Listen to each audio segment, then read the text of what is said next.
நேரத்திலே உனதலைகள் என்னை அடிக்க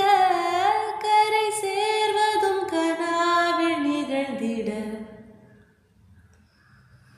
அனல் மேலே பனித்துளி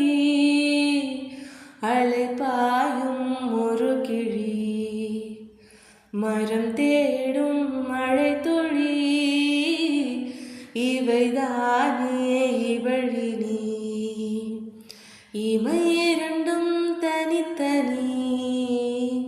உறக்கங்கள் உரைப்பனி எதற்காக